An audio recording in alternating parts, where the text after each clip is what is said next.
Com certeza nós estaremos refletindo sobre o que estamos vivendo aqui nesses 12 primeiros dias do ano de 2021. Amém? Eu queria aqui, em primeiro lugar, de púlpito, agradecer e cumprimentar o Jorge, cumprimentar o seu Gilberto pelo zelo, pelo cuidado, pela maneira inteligente com que conduziram a abertura dessa reunião e o momento também dos dízimos e das ofertas. Deus falou com certeza a eles, mas também através deles falou a mim também, quando o Jorge discorreu para nós sobre o Evangelho de Marcos, no capítulo 10, no versículo 46, sobre o cego Bartimeu. Isso tem tudo a ver com o que nós vamos falar aqui hoje, nessa noite, nessa mensagem da Igreja em Ação. Depois o seu Gilberto também falando para nós sobre 2 Timóteo, no capítulo 2, no versículo 15, quando ele nos ensina, o apóstolo Paulo falando a Timóteo, sobre a necessidade minha e sua, de nos prepararmos para essa grande obra, porque afinal de contas, e isso o seu Gilberto também deixou bem claro, a Igreja em Ação não é somente o pastor em ação, mas a Igreja em Ação é eu e você em ação. Quantos compreendem isso? Levanta a mão, deixa eu ver. Então dê um forte aplauso ao Senhor por essas duas mensagens. Glória a Deus. Queria cumprimentar os irmãos das igrejas filhas, você que está nos assistindo aí pelas redes sociais. Se aqui nós terminássemos essa reunião com essa reflexão do que já foi falado aqui, com certeza já iríamos para casa muito abençoados, muito enriquecidos e muito edificados. Eu quero que você abra sua Bíblia comigo no capítulo 18 do Evangelho de João. Ontem até comentei com o pastor Carlos sobre aquilo que eu estaria discorrendo hoje com a igreja. E o capítulo 18, a partir do verso 28 do Evangelho de João, nós discorreremos sobre um texto de 10 versículos aí, mas iremos nos focar em apenas um deles, ou seja, dar maior ênfase em apenas um desses versículos, porque o tema de hoje, o tema dessa noite, o tema dessa ministração de Igreja em Ação, chama Verdade em Ação. E nós vamos falar sobre isso nessa noite. Eu espero que ao final, não somente eu, mas que você também possa sair daqui bem melhor do que você entrou, melhor do que eu entrei. Nós viemos aqui para isso, para ter esse momento de comunhão. Diz a palavra de Deus, esse é o momento aí das últimas horas de Jesus antes de ser crucificado, e Jesus então se tornou ali um espetáculo na mão dos judeus e dos romanos também, terrível. Ele havia sido então preso ali no Getsêmani, e agora a partir do verso 28, nós temos um momento em que Jesus é levado para Pilatos, e diz assim no verso 28, em seguida, os judeus levaram Jesus da casa de Caifás para o pretório. Já estava amanhecendo e para evitar contaminação cerimonial, os judeus não entraram no pretório, pois queriam participar da Páscoa. Então Pilatos saiu para falar com eles e perguntou: que acusação vocês têm contra este homem? Responderam-lhe eles: se ele não fosse criminoso, não o teríamos entregado a ti. Pilatos então disse: levem-no e julguem-no conforme a lei de vocês. E eles então dizem: mas nós não temos o direito de executar ninguém. Protestaram então os judeus.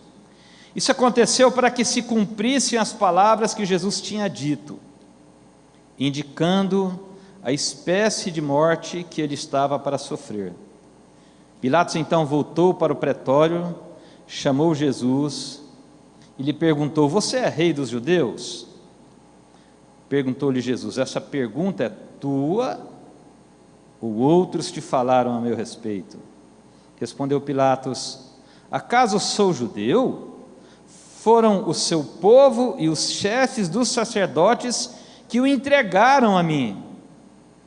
Que foi que você fez? Disse Jesus: o meu reino não é deste mundo. Se fosse, os meus servos lutariam para impedir que os judeus me prendessem. Mas agora o meu reino não é daqui.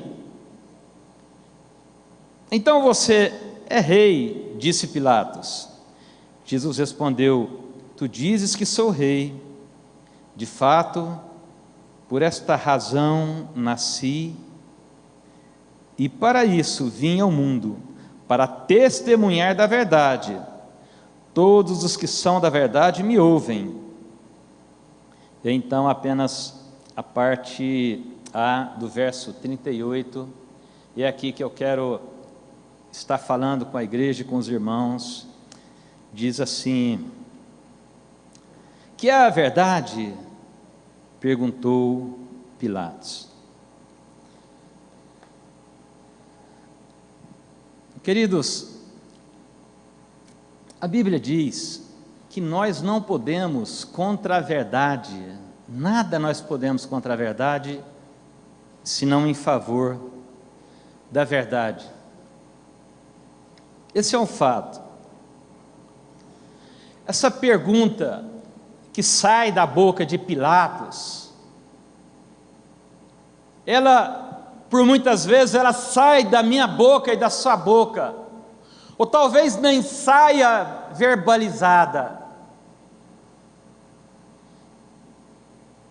Às vezes ela sai apenas como um sentimento que eu tenho dentro de mim, e que às vezes eu tenho vontade de perguntar, ou talvez você tenha vontade de perguntar, que é a verdade.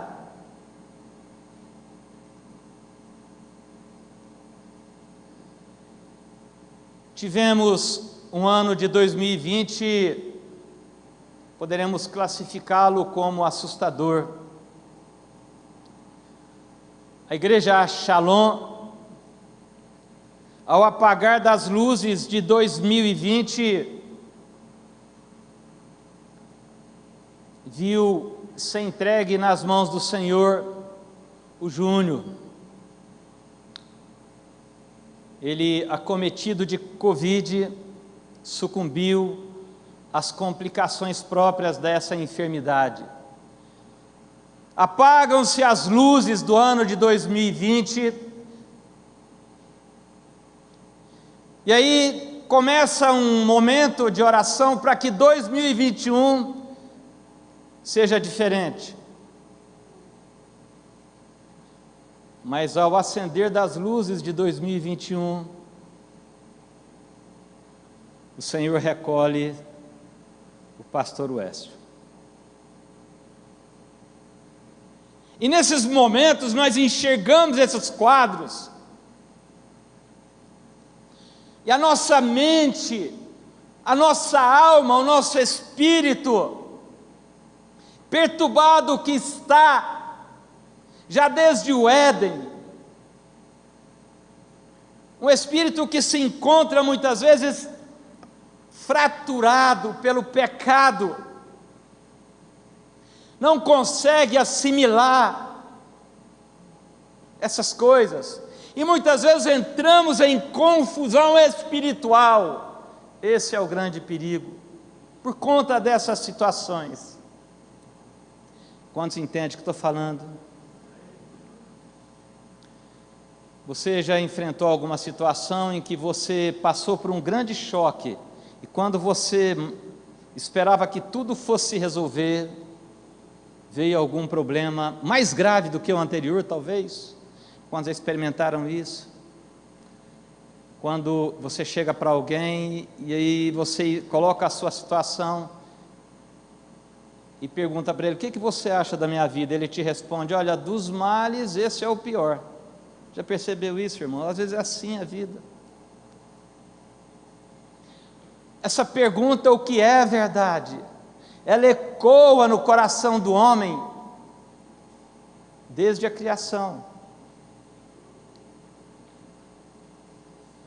Porque de fato o homem foi vítima de uma mentira muito bem contada no Éden.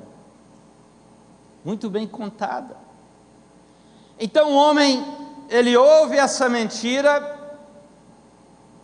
e ele esquece a verdade que Deus havia falado para ele, e a partir dessa mentira, da qual ele se torna uma vítima, ele agora fica perturbado. Aqui nós temos um quadro em que aquele que se dizia o rei dos judeus, aquele que era o Messias, aquele que realizou curas, que ressuscitou mortos, de repente está nas mãos de um homem chamado Pilatos. Pilatos, se você estudar a história dele aí nos textos bíblicos, você vai ver que esse homem era um homem violento, era um homem sem uma definição, era um homem sem personalidade. Se você analisar os 4 evangelhos, você vai concluir com muita clareza isso. Levado pela multidão, outra hora levado por aquilo que a mulher dele dizia, outra hora levado, provavelmente, pelo Zeca Pagodinho, deixa a vida me levar, a vida leva eu. Mas agora nós temos esse personagem que tem nas mãos aquele que veio para remir a humanidade.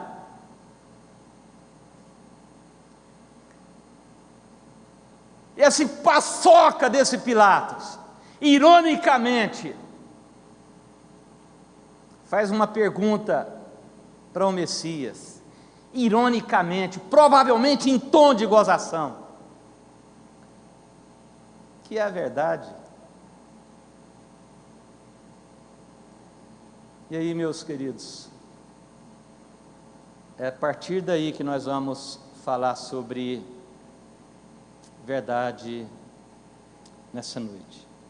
Talvez você esteja vivendo um tempo de conflito, um conflito íntimo, um conflito pessoal, um conflito na sua saúde, um conflito na sua relação conjugal.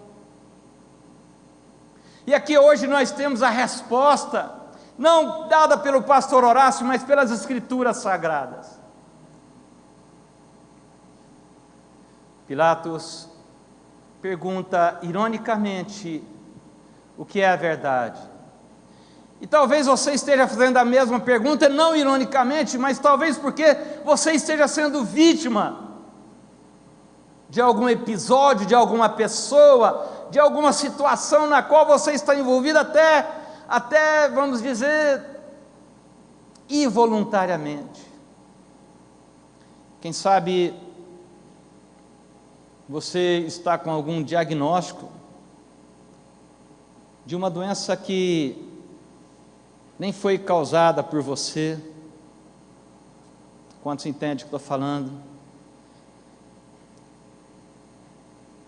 E aqui, queridos, pensando, e eu estava muito ansioso para que essa noite chegasse, porque é um tema que me chama a atenção, e não é de agora, não é de depois que eu me converti, desde a minha infância, queridos, e olha que a minha infância está bem longe,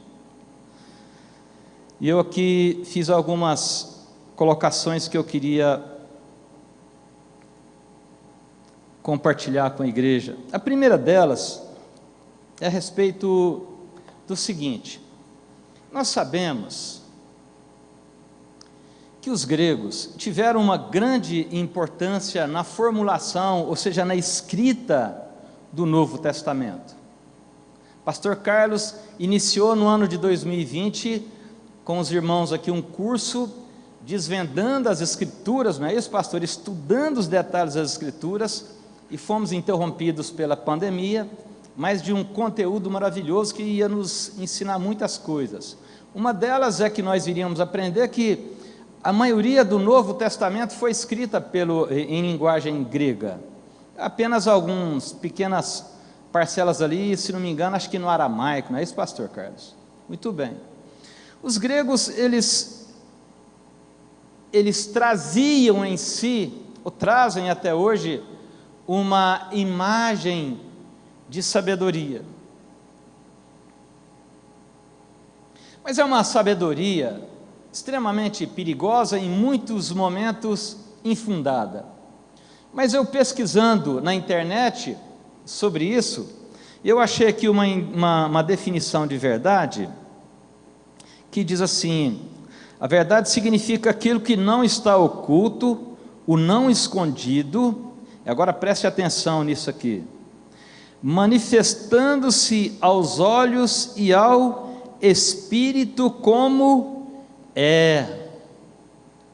Então, os gregos lá no passado, isso aqui foi mais ou menos no 5º século antes de Cristo, quando deram essa definição, eles já tinham algum lampejo, alguma fagulha da luz que Deus colocou no homem quando criou o homem. Isso é uma afirmação de Martim Lutero. No início do século XVI, Martim Lutero diz isso.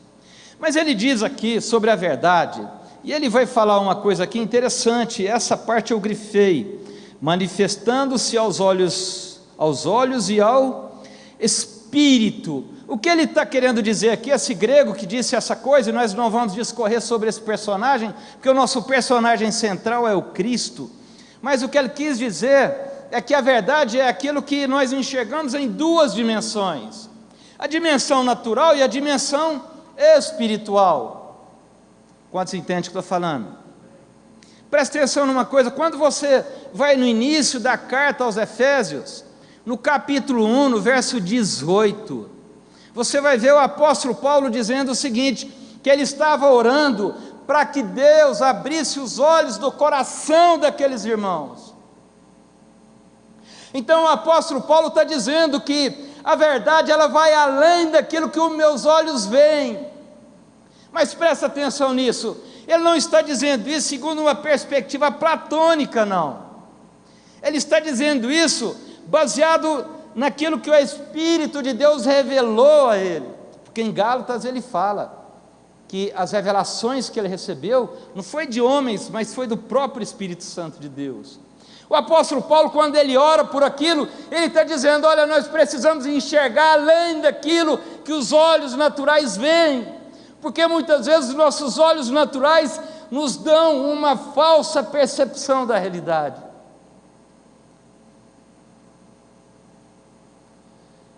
Já percebeu quando você era criança e você bebia muito refrigerante no aniversário e à noite sonhava que estava fazendo xixi? Não é isso? E aí o que você fazia? Aquilo era um vagar entre aquilo que é real, porque você de fato estava com a bexiga cheia, e o seu corpo pedia que você se levantasse e fosse ao banheiro, mas também sobre aquilo que é a sua mente. Mas às vezes nós temos falsas percepções.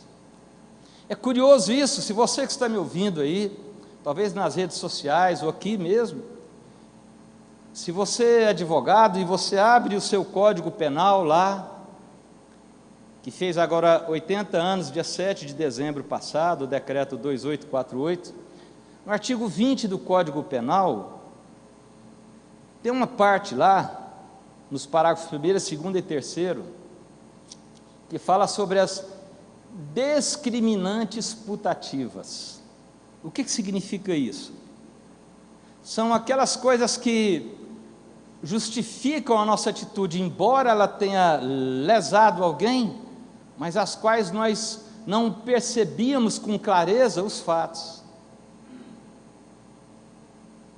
Quando estamos sob efeito do álcool, quando estamos sob efeito de alguma droga, nós temos uma falsa percepção da realidade.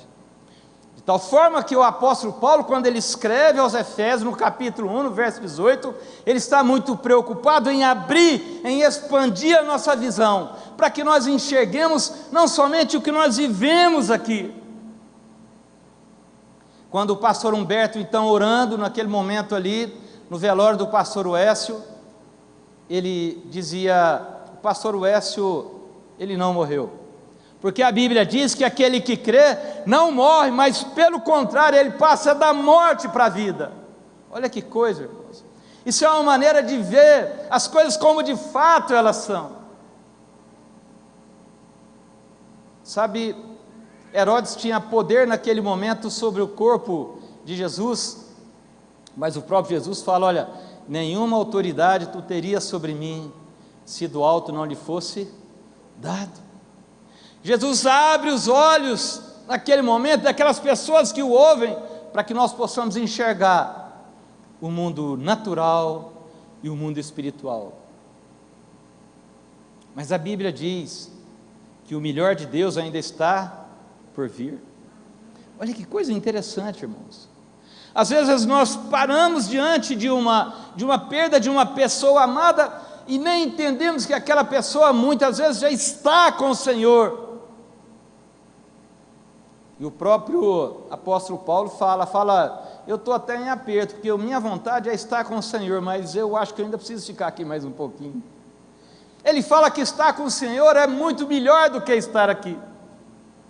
São as verdades em que nós agora enxergamos não somente um corpo que foi vencido por uma enfermidade, mas enxergamos um espírito que agora está nas mãos do Senhor. Isso é uma verdade absoluta. Quantos entendem o que estou falando? E para isso nós estamos aqui nessa noite, para enxergar além daquilo que vemos.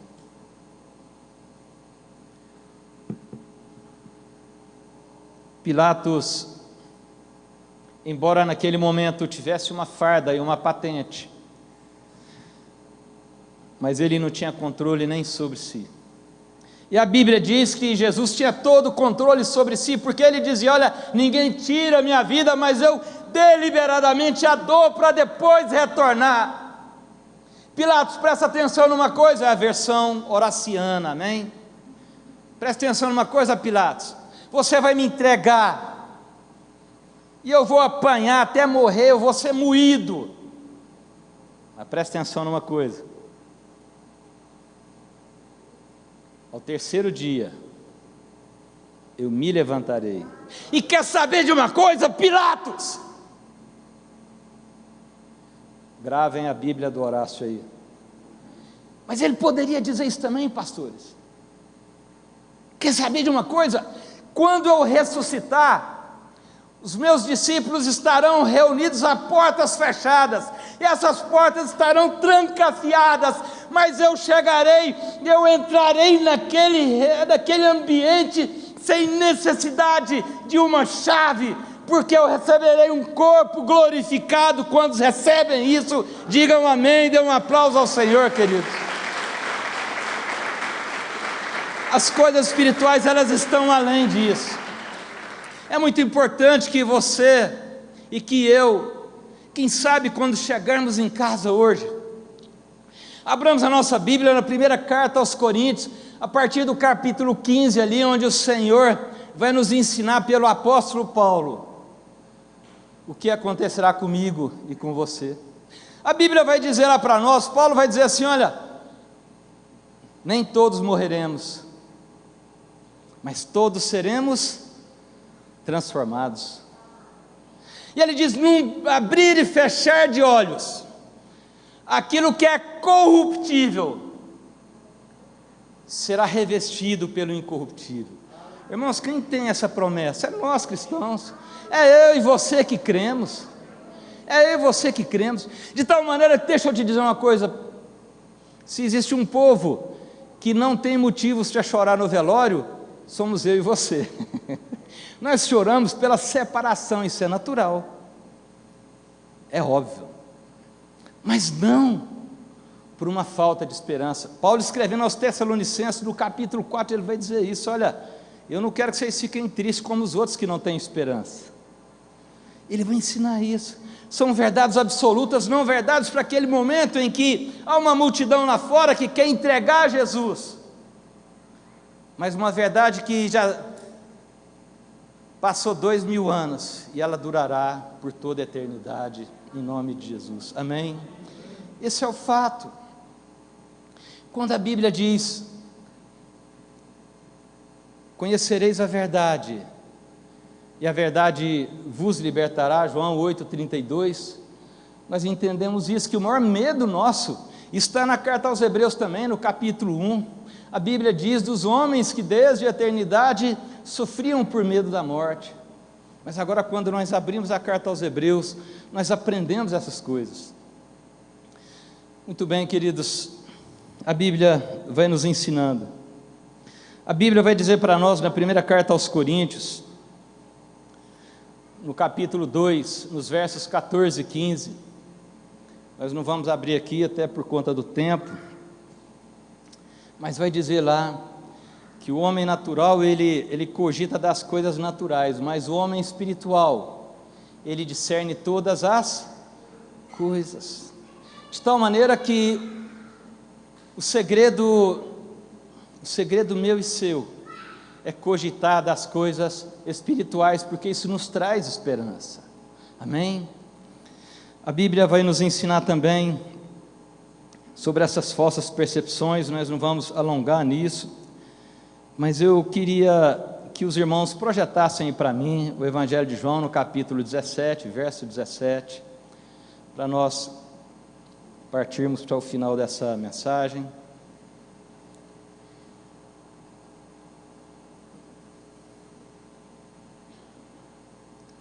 Pilatos pergunta: o que é a verdade? Às vezes eu pergunto: o que é a verdade? Jesus nos responde, quando ele está orando pelos discípulos, no Evangelho de João, capítulo 17, na parte B do versículo: a tua palavra é a verdade. Quando Pilatos pergunta para Jesus o que era verdade, Jesus dá a ele uma resposta muito interessante. Ele fala: eu vim para testemunho da verdade. E o que significa isso? Isso significa que Jesus veio para mostrar para toda a humanidade, não somente para nós, mas para os anjos, que a palavra dita no Éden por Deus é uma verdade. Porque ali no capítulo 3 de Gênesis, o Senhor já começa a descortinar diante da humanidade o processo de redenção que haveria de vir sobre mim e você, porque até então estávamos aprisionados pelo pecado. Mas pastor, eu não sou da época do Éden, mas se você ler a carta aos Romanos, no capítulo 5, no versículo 12, você vai perceber que em mim e em você, acabou vindo uma sementinha desse pecado, porque lá diz assim: assim como a morte passou a todos os homens, porque todos pecaram. Então há dentro de mim e dentro de você uma necessidade de sermos recomprados por Cristo. A Bíblia diz que nós somos comprados, ela vai usar essa expressão, nós éramos escravos. A Bíblia diz que nós éramos escravos, olha só. E ela diz mais lá em Gálatas, não me lembro mais, eu acho que no capítulo 5, no início dele, ele diz que nós, enquanto não conhecemos ainda as verdades espirituais, ainda que nós sejamos herdeiros de tudo, mas nós nos tornamos o quê? Escravos. Mas esse tema, um dia nós falaremos sobre ele. Eu queria estar partindo para o final aqui, porque o Senhor nos ensina: a tua palavra é a verdade, de tal maneira que todas as vezes que você entrar em confusão, todas as vezes que eu entrei em confusão, um desgaste, um cansaço, e eu preciso de uma verdade, onde é que está essa verdade? Na tua palavra. Não tenha medo disso. Sabe, o que diria José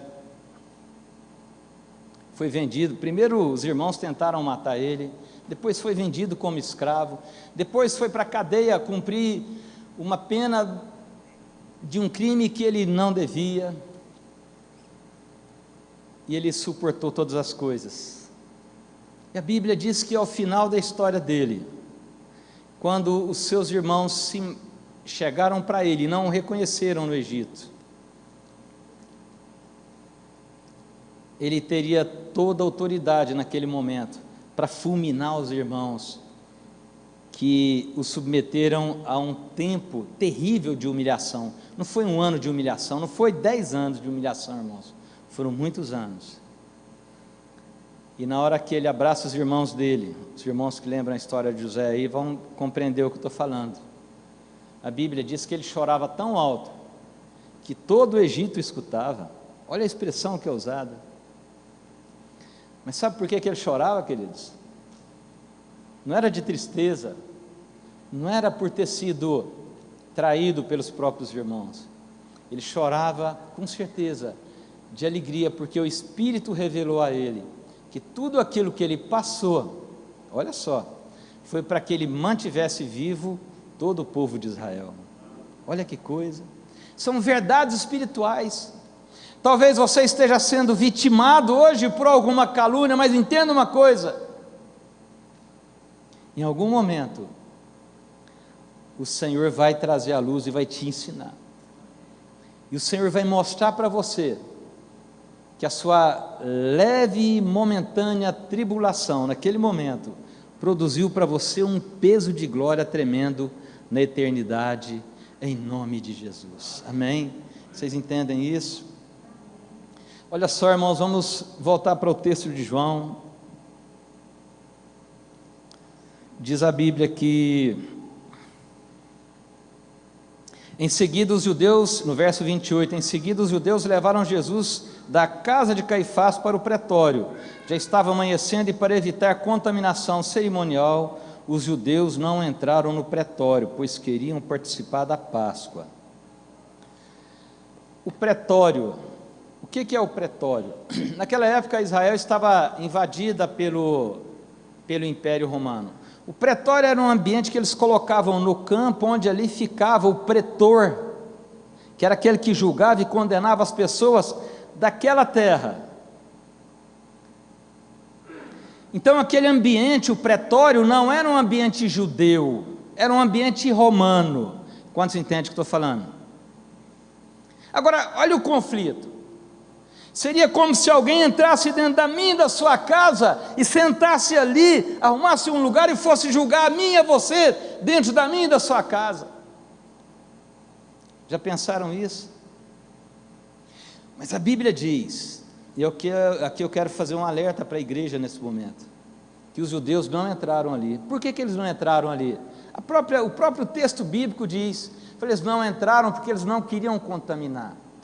Nos dias então de comer a Páscoa, os judeus não entravam em casa daqueles que não eram judeus, porque senão eles se contaminariam e não poderiam comer a Páscoa.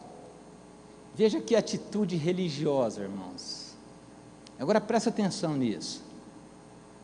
Havia um excesso de religião naqueles judeus.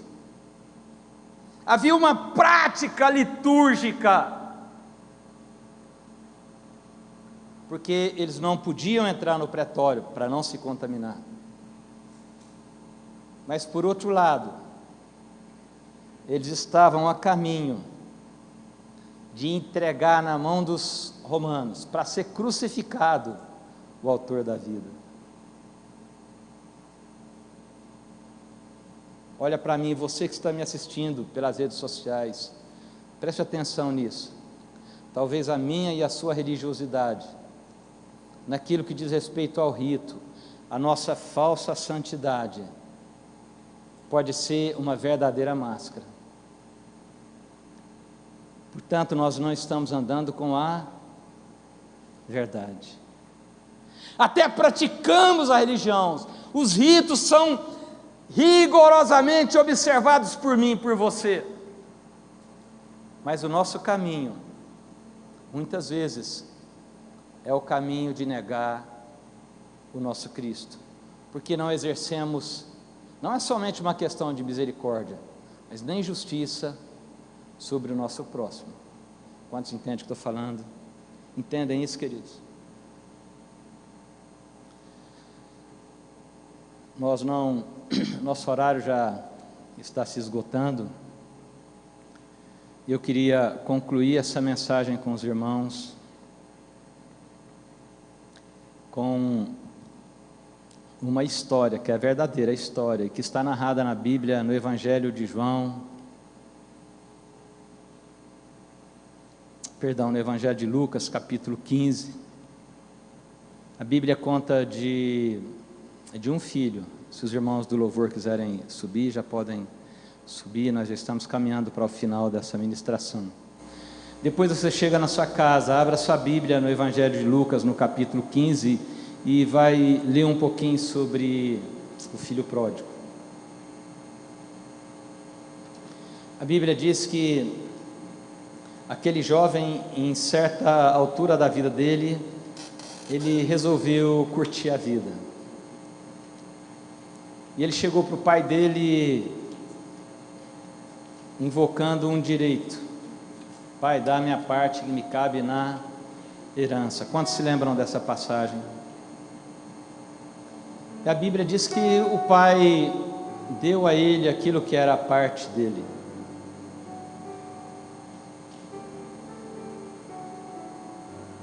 E muitas vezes essa é a nossa história quando chegamos aqui. E quando eu disse que o Jorge, ao abrir esse culto, ele falou muito do que eu ia dizer,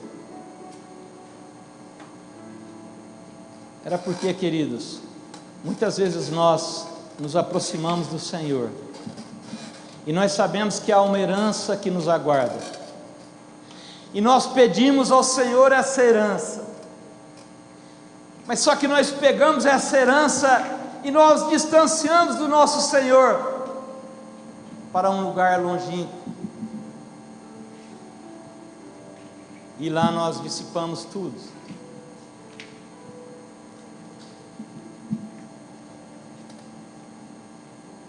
E se você olhar para dentro da sua própria família, provavelmente você vai ter um parente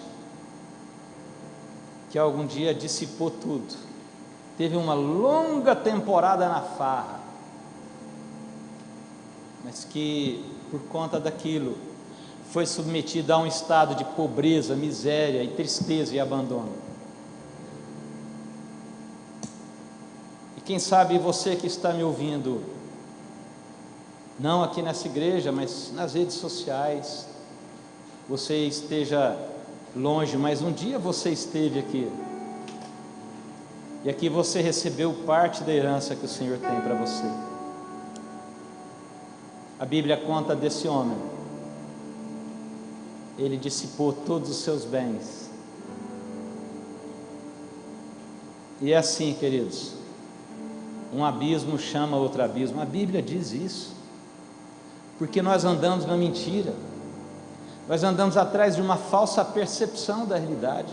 Nós achamos que uma droga, nós achamos que uma relação sexual extraconjugal ou uma fornicação é aquilo que dá sentido à nossa vida, porque aquilo nos dá um momentâneo prazer. Mas a história está permeada de situações em que esses caminhos levam o homem ou a mulher para abismos que ela jamais imaginava, que ele jamais imaginava. A Bíblia diz desse homem, desse filho, e a Bíblia diz que depois dele perder tudo, ele foi cuidar de porcos. Irmãos, e cuidar de porcos para judeu é a maior humilhação que pode existir, porque o porco é considerado um animal impuro.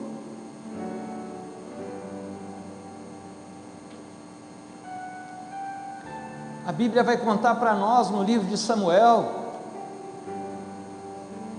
depois você pode ler a história de Davi, que vindo um viajante, Um dia nós vamos discorrer sobre esse texto. Tomou a ovelhinha. Eu estou entrando aqui em alguns textos, queridos, mas depois eu gostaria que você olhasse isso na sua casa. Não vai dar tempo da gente falar, estamos partindo para o final. Mas há situações em que nós nos envolvemos por conta de uma mentira. Porque eu vou te dizer com toda segurança, esse mundo presente não é verdadeiramente o mundo que Deus tem para mim e para você. Não é. Com certeza, não tenha dúvida disso. Se você ler o capítulo 15 de 1 Coríntios, você vai entender o que eu estou te falando. Mas a Bíblia diz que depois dele dissipar todos os seus bens, ele foi cuidar de porcos. E quando ele cuidava de porcos, ele começou a passar fome. E ouça o que eu vou falar para você nessa noite. Quem sabe o seu consumo de droga, de bebida, seja a fome, e você não está conseguindo entender isso. E você vai atrás dessa bebida, dessa droga, e você ingere esse negócio, e naquele momento lhe é dado um prazer que em alguns minutos vai embora, mas no fundo, a sua fome é do pão da vida. Não é uma questão de caráter, eu não estou dizendo que você é um homem ou uma mulher sem caráter, não é isso. É uma questão de falsa percepção da realidade. Quantos entendem o que eu estou falando?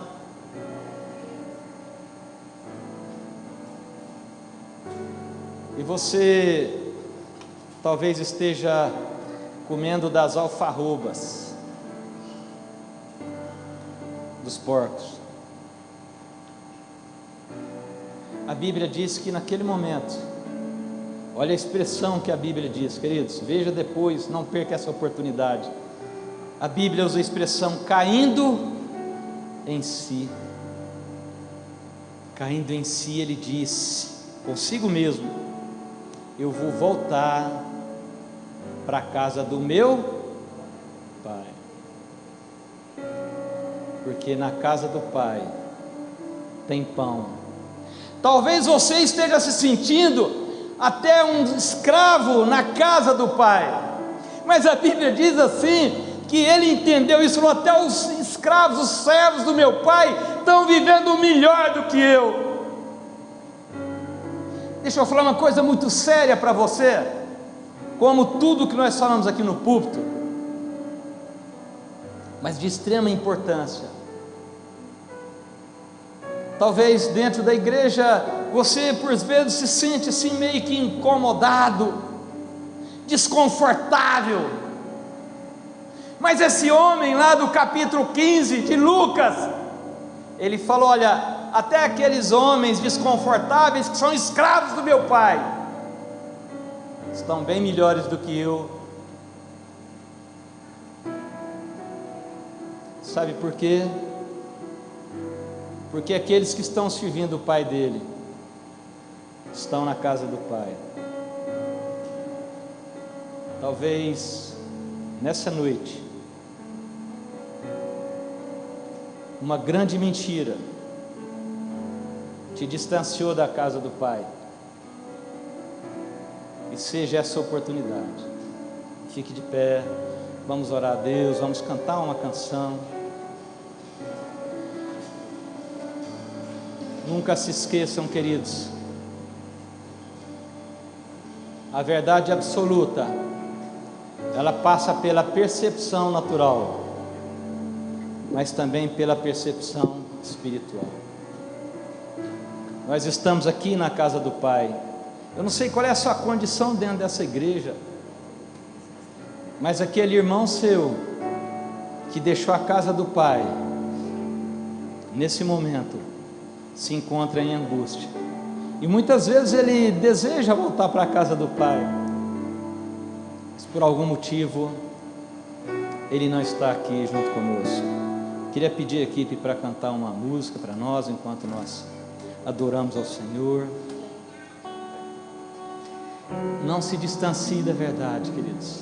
Meu Jesus, me leva pra perto de ti, me leva onde eu posso ouvir a tua voz.